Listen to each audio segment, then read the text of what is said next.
It's late and it's dark and I'm just now getting to my candied peppers, but they really shouldn't take too long, and then they will have to just sit out overnight, so I'm not too worried about it. But yeah, so let's get going and see how this looks.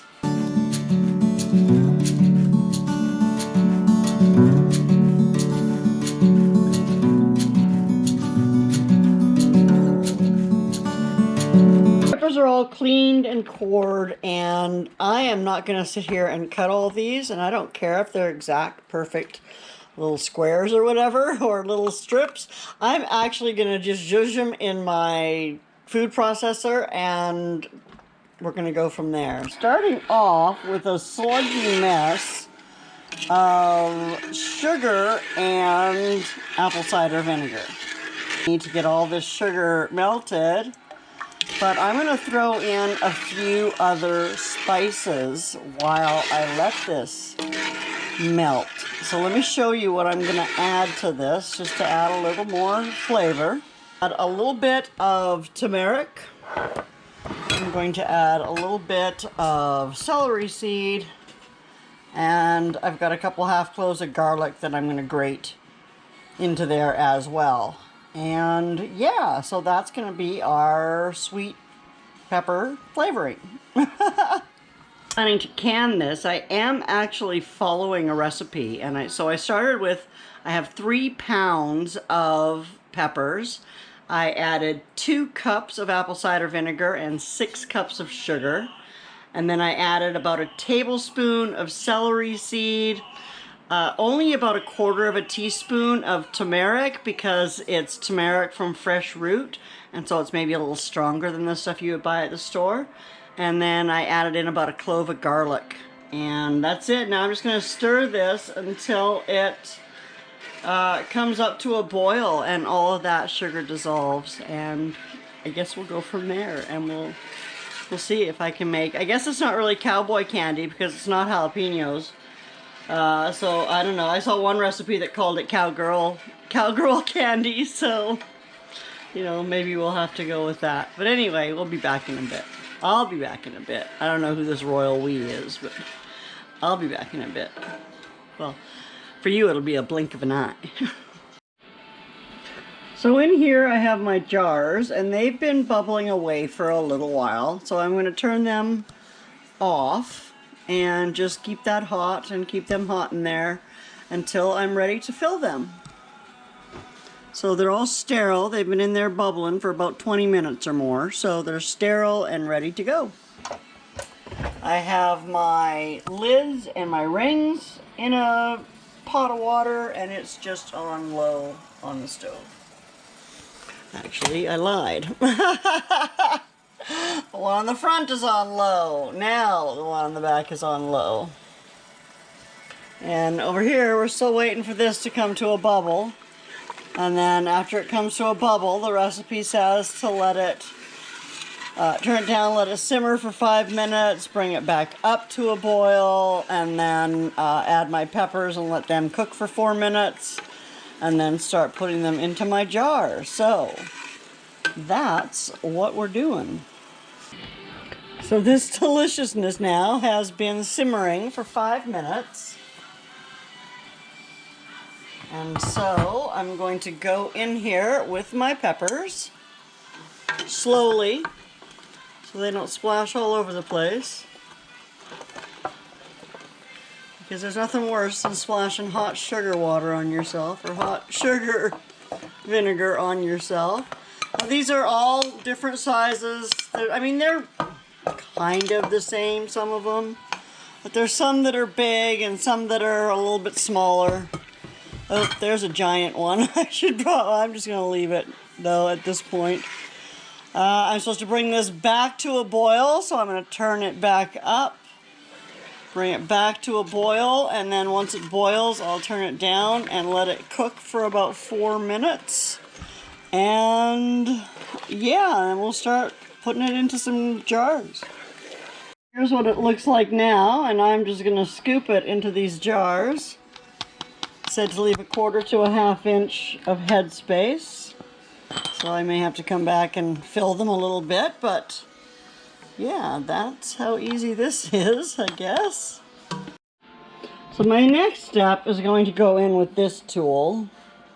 And you can use like a chopstick or something else if you want to. Just don't use anything metal, or stainless steel or anything. Just use something plastic or wooden. And I'm just going to go in and kind of loosen it up and kind of get rid of any air pockets that might be down there. Kind of level this stuff out so I have my 1/4 inch of headspace. Now I'll come in, I'm still going to come in here and put my juice on there. So, but yeah, I'm going to get these all ready, and then I'll wipe down the rims, and then I'll put my juice on, and then I'll wipe down the rims, and we'll go from there. The stuff back up to boiling, but I don't really know that I have that time to waste, so I think I'm just going to start ladling it into my jars. A big jar. Apparently this makes a really good base for barbecue sauce and stuff, so we'll definitely try that. I've got some pork chops that I'm going to smoke, and it's going to make a delightful base for a delicious barbecue sauce, so watch for that coming up. So now I'm going to come in here and I'm going to, well, scooch some of these apart a little bit, apparently.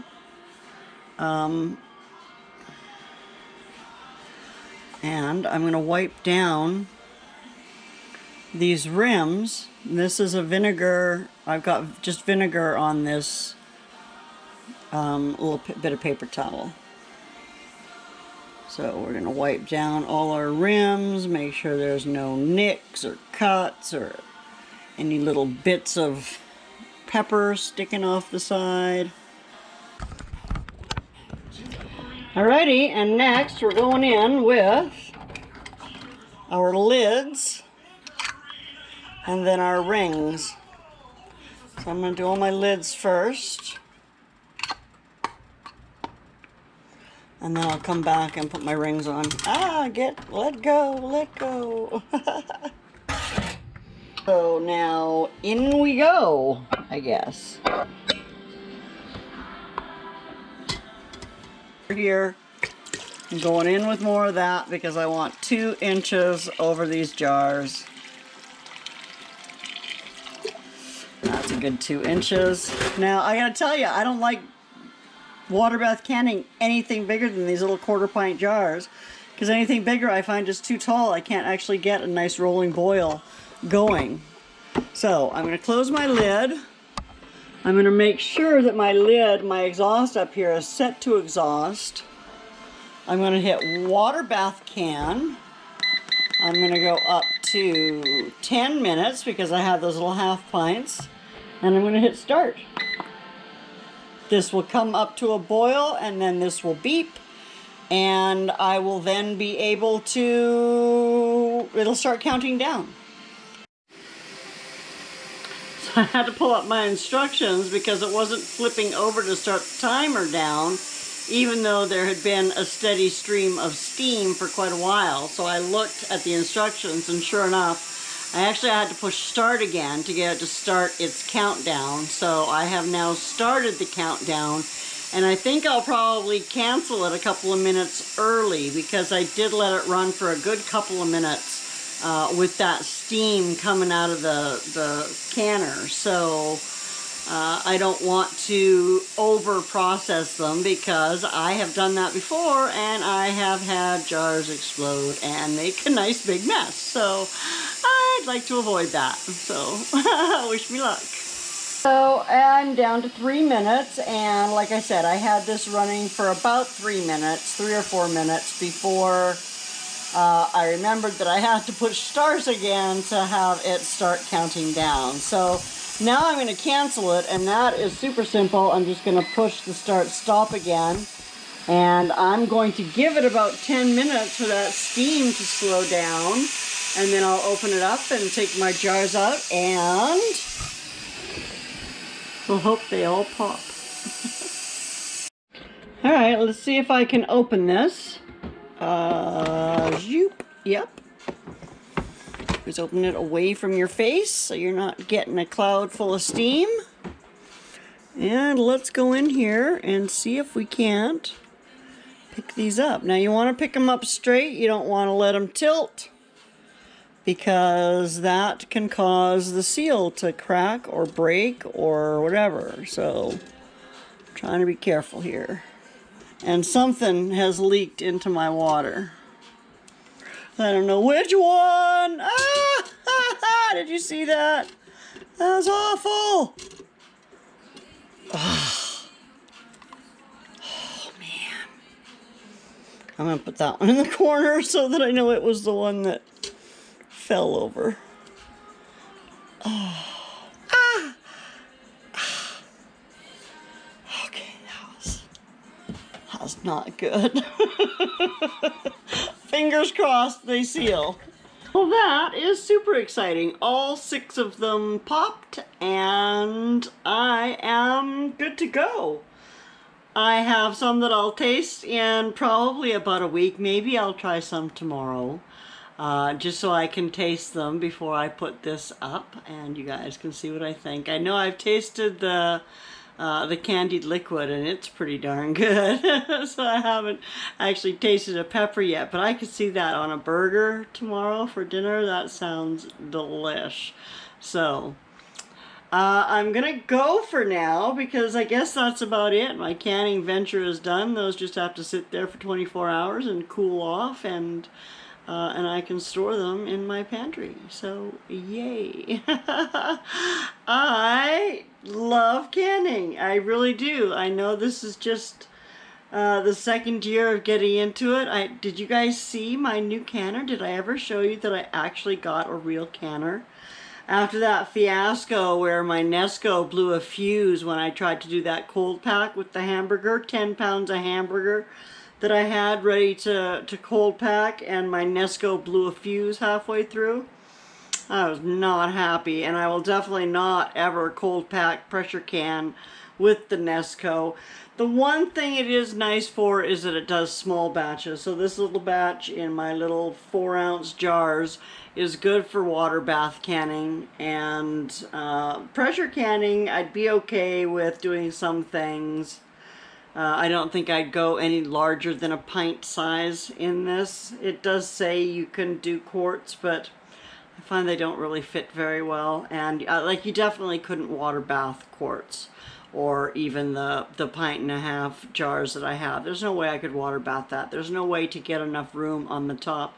Even the little 1/2-pint jar, I wasn't comfortable with the amount of headspace that I had over top of that. That's why I just did these little ones. So like I said, the Nesco is fantastic for small batch canning, but I have a real canner, and so when I pressure can this year, that's what I'm going to use. So look forward to that. Let's hope I don't blow my house up.